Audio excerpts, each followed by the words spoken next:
Church, my fallback guy recently revealed that he's been lying to me for the past year. And in today's video, I'm trying to determine whether or not I have a right to feel a certain way about it and whether or not this is a relationship that I need to continue in moving forward. I got my notes. Y'all bring y'all opinions and let's get on into my own damn mess for a change.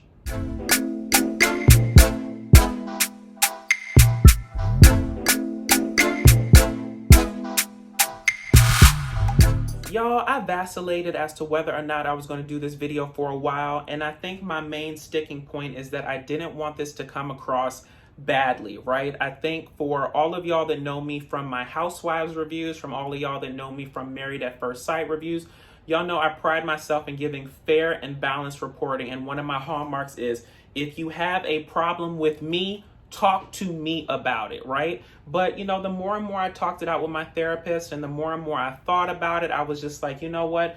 I'm not at the point where I'm ready to have that conversation yet. And for the purposes of this conversation, we're going to call this man Paul because I had a problem with a Paul in the past so I could give the proper venom to the situation. But I think more than anything, I just really want to show that you shouldn't trust people to give you relationship advice if they're never willing to turn the magnifying glass on themselves and to analyze their own situations, right? I'm fallible.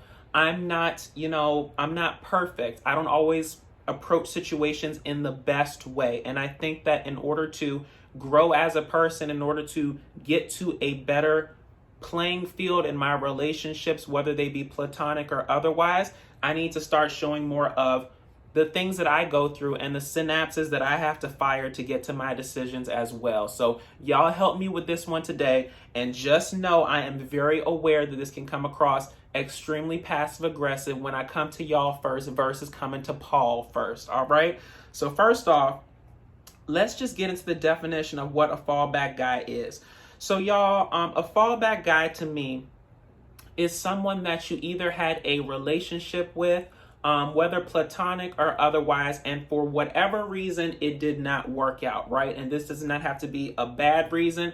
It could be just y'all weren't a good fit, right? But you guys stayed in contact, and there could be some sort of like unwritten or written or verbal or unspoken rule that, if you 40 or 50 and he 40 or 50 and you alone and he alone and you ain't got nobody in your life and he ain't got nobody in his life, then y'all might be able to figure it out together, whether or not y'all move in together, y'all try to create a relationship together, or you just decide you got some good government health insurance, baby, and I'm tired of Tootsie rolling down for these private industry people and not being able to leave a job because I need my Obamacare and whatnot. So a fallback guy is just someone that's a comfortable and a safe place to land, right? If you can't figure out relationships in a good manner with other people, right? So let's start there. Now let's start talking about just my history with Paul and how we got to the situation that we're at right now. So to be completely transparent, Paul and I met in about 2015, around 2015. So I've known him for about 7 years at this point. And when I first met Paul, it was more sort of in a not really relation. It was more sort of in a hookup fashion, right? I met him through an app and we basically created a relationship through there. It was never anything official. I never claimed him. He never claimed me, but he was a comfortable person for me to get to know in a personal way and also in a hookup-ation of the situation fashion, right? And we're going to talk real grown today, y'all. Y'all know that y'all got that person in your phone that you could call up and they could get you right when you need to get right. Amen. And let the people in the back know.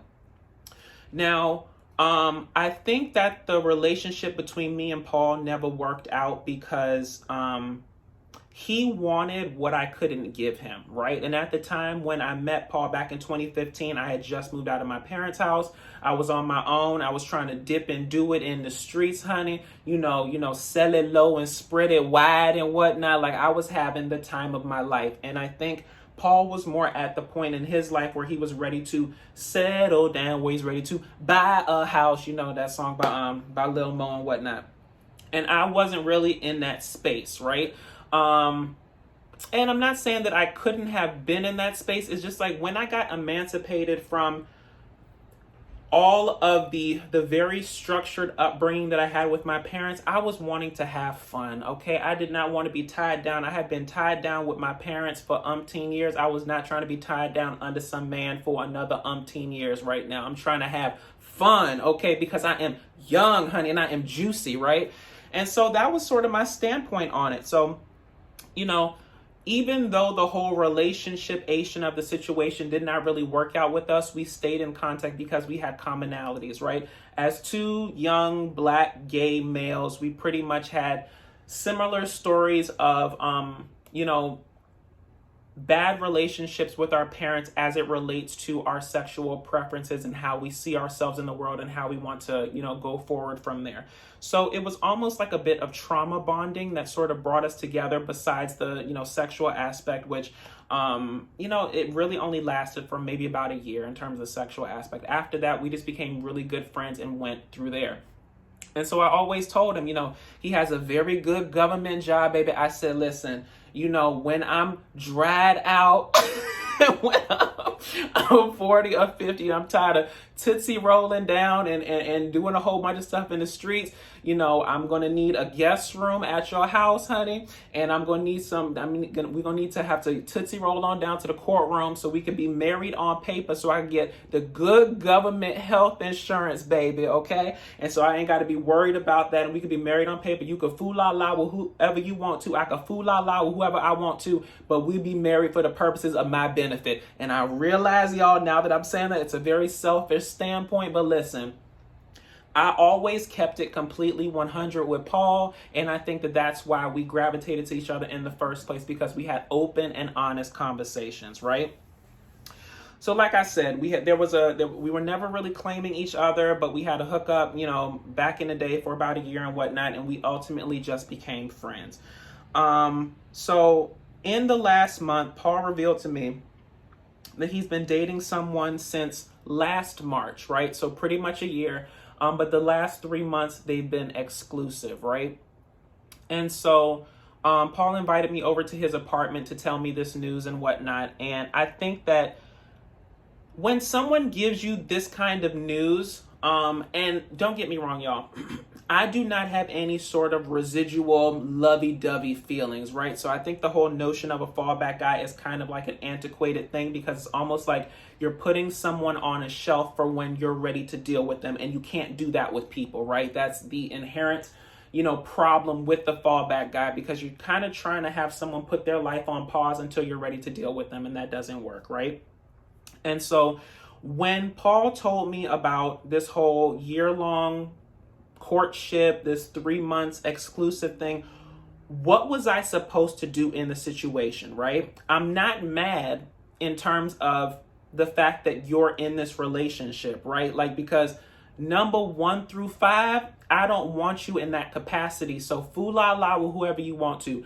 My main thing and my main gripe with the situation and why I had so much stress, struggles, and strife in my chest is the fact that if I've known you for 7 years, okay, and we've trauma bonded, things about my family that I haven't told anybody else in the world, and we have a good rapport and a good relationship, why did you feel that you had to hold something from me for an entire year, right? Do you realize how many conversations that you have with someone in the span of a year, right? You told me about you going out with your mom, you're going out with your friends, you're doing this, that, and the third. You might be buying this down to the store. I bought a new couch. I did this, that, and the third. I bought some shoes. But never in the span of a year did it come up where I'm dating somebody. This may be getting serious. I want to bring you into this level of my life so we can reach a new plateau in terms of our friendship level and in terms of our maturation as just general friends. And so in the moment when he was telling me about this, I played the supportive friend role, because I feel like that's what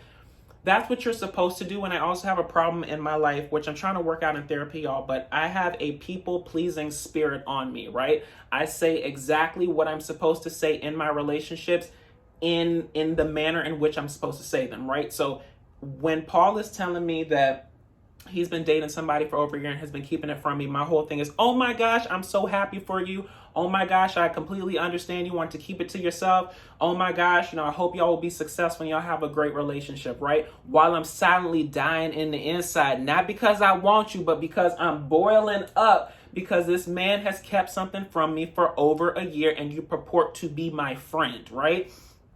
And so in situations like that, you kind of have to do a cost benefit analysis, y'all. What is the purpose? What is the benefit of blowing up in a situation with someone who's trying to be vulnerable for, in front of you, right? Like, what am I supposed to say in the situation, right? I'm supposed to play the dutiful friend, and that's what I did. So I put my feelings aside, which is what I tend to do a lot in relationships. And, I think that because I'm a very introspective person, I can kind of think of it in two different modes.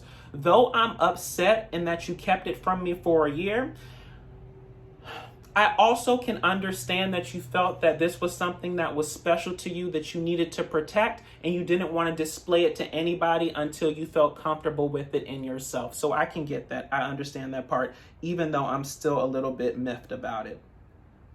But y'all, once I got home and started really thinking about it and just analyzing it based on, my life and things that I've told Paul, one of the things that I've told y'all through my videos, if you've been watching my reviews and stuff like that, I have been trying to not only get my social media presence up and my influencer presence up, but I've also been studying for my real estate license. And Paul was very supportive when I told him about my whole real estate thing, because when we met, he was trying to, buy a house, settle down, XYZ. And so he was one of the first people that when I told him about my real estate pursuits, he said, I'm going to be your first client. You're going to get the commission for the house that I buy. I'm going to hold off on buying a house so that when you finish your program, you'll be able to be in the capacity to get a commission from me buying a house. And I can help you in that manner as a show of support for this venture that you're doing in your life, right? So, I'm still in the middle of my real estate thing. I'm actually at the tail end of it, right? So to hear this news, in terms of when I was sitting down with Paul, that the person that he has been dating for the past year happens to be a real estate agent, I was floored, right? So it kind of puts additional context onto the whole you keeping it from me, right? Are you keeping it from me because you truly were just, wanting it to get to a level of maturation before you displayed it to me? Or are you keeping it from me because you know I was going to feel a certain way about you telling me one thing in terms of this whole real estate thing that you're supporting me in, and then finding out that you've actually been seeing houses with this person. This person has been, helping you not only in a personal, not only in a relationship format, but also in a real estate agent capacity behind my back, and you didn't even have the decency to tell me, right? I'm over here. And granted, don't get me wrong, I'm not doing the real estate for him, okay? But it was kind of like an incentive for me that I already had my first client baked into it. So I was kind of really hurt that not only did you keep this from me for a year, but you also decided to date a real estate agent and y'all had been talking in that capacity. So that bothered me as well. So I hope y'all are writing notes and that y'all have a decision for me in the comments when this is over, y'all. Because when I tell y'all, the more and more I keep thinking about this relationship, I'm honestly wondering whether or not it still serves me, right? Moving on. To the notion that I always felt like the friend over there. Y'all, like I told you, I've known this person for 7 years. I have never met a family member. I have never met a close friend. I have never met a business acquaintance. I have never been in their sphere of influence. I have never even been invited to a birthday dinner or a birthday outing, right? And so I've always felt silently like the friend that's just placed over there, right? And I always struggled with trying to figure out, what is it? Why am I treated differently than the other friends? Why do you consistently send me pictures of you hanging out with other people? Why do I always feel that you have a life over here and I'm just over there, right? And the more and more I think about it and the more and more I dive into it, it has to be one of two things, y'all. Either number one, you're still holding a candle for me, and so as a way to protect yourself, you keep me on the side so that you don't have to deal with your feelings surrounding that matter. Or number two, You just don't see me as a worthwhile enough person to integrate into your larger life. And neither option is good, and neither option makes me feel like I'm a valued person in your life, though you say it to me all the time. To me, actions speak louder than words. My dad has always told me, okay, don't tell me, show me, okay? And when people show you who they are, in the words of Maya Angelou, believe them the first time, right? And I think that I've quieted down that piece of myself that says something is wrong here, because the words that he says are in complete contrast to the actions that he shows. Now, moving on to the next point, y'all, no public outings. Y'all, like I said, I've been friends with this person for 7 years. We've never been to a restaurant. We've never been to a movie. We've never been to a museum. We've never even been outside on a walk, right? And so I don't really even know what that's about, because the other problem is that you constantly send me pictures of you hanging out with other people at restaurants, at events, at parties, at their houses, just hanging out. And so I just don't know how to feel in a situation. And I brought this up before, when he comes and says, let's hang out, right? I say, okay, cool. Let's go to Maggiano's. Let's go to Olive Garden. Let's go to my be all and end all favorite Red Lobster. He never wants to hang out in a public space. He always either wants to buy food and bring it to my apartment, or I buy food and I bring it to his apartment. So I always thought that was weird. But once again, y'all, I'm telling you, I had that issue of just trying to go along to get along and to quiet down and diminish my own thoughts in the situation. And I think I just resolved myself to realize that we're just friends that hang out solo. We don't hang out in the actual public outing, perspective. I don't know why. And that still brings me back to the prior two reasons that I say that I feel like I'm the friend over there, y'all, It just always feels like I'm segmented, that I'm always to the side, and it doesn't make me feel good. And I think that if you're consistently friends with somebody and they're doing things that are not making you feel good, even though you've asked them about it, that's kind of like a red flag that you should probably pay attention to. And lastly, y'all, we come to the topic of, are we even friends? Has the relationship just run its course? Y'all, relationships to me, between friends, are built on two things: shared interest and trust, right? And though we still have some of the same shared interests that bonded us in the beginning, I feel like where we really lack the foundation now is trust. Because if I'm to be completely honest, I do not trust you. And it's not just because he held something from me for a year. To me, that's really the straw that broke the camel's back. I've already been feeling, based on how you've been moving over the past 7 years, that, this may not be a relationship that was serving me or probably you anymore. But I think that sometimes you go along to get along, and you keep soldiering on in something because it's comfortable, right? And that person fulfills some small benefit in your head that you still need. So you keep them around, even though perhaps this person is best left in your background. And don't get me wrong, y'all. Relationships with people, they'll change, they'll mature, they'll become different over the years. Someone that you were once very, very close to may now be just a distant acquaintance, right? And someone that was a distant acquaintance may now be a close friend. So relationships can change. But I think every year it's good to just think about the relationships in your life and ask yourself completely objectively and completely honestly. Well, maybe you can't be objective if you're being honest, but does this relationship serve me anymore? Does it hit my bottom line? What am I getting from this relationship? What am I giving to this relationship? What role does this person still serve in my life? And if you consistently keep having stress, struggles, and strife and doubts in your life in terms of why this person is here, what role they serve, and are they making me feel good? Do they spark joy? Then I think you really have to do an analysis of the situation and decide whether or not it's something that you want to continue. I think I'm at the point where I'm about ready to have the conversation. But I think I've been dragging my feet on it because I can be very indecisive, but the moment I make a decision, I stick with it, and everybody else be damned in the situation. And to other people, this can seem very sudden. It can seem like you were one way one day and the next day you're completely different, when in reality, I've been thinking about this for a long time, whether or not I've actually pulled you into my actual thinking process, right? And there's a notion also that, you know, when you throw a rock in a pack of dogs, the one that hollers is the one that got hit, right? Ever since Paul has divulged this secret to me, he has been consistently on my phone in a very, not aggressive manner, but just in a very extra manner that he wasn't previously, right? He's been calling, he's been leaving messages, he's been sending texts, he's been sending emails.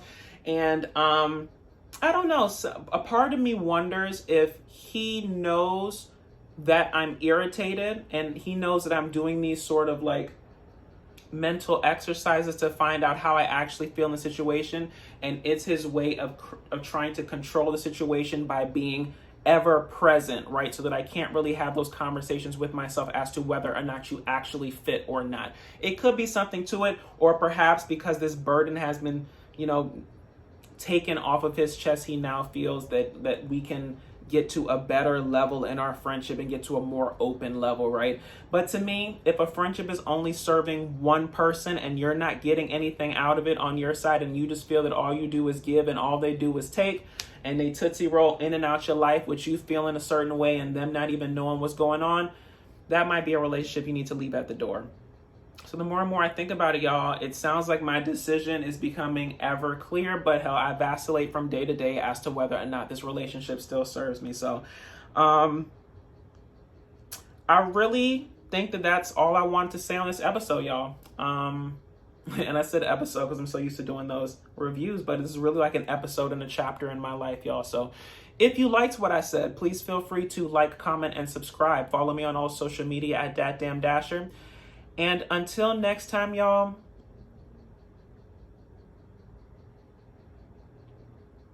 take a look at the relationships in your life and find out whether or not they serve you. And also drop down in the comments and let me know if this is a relationship that still serves me, or if you think I'm hanging on just because it's been comfortable to do so. And we'll talk later. Bye.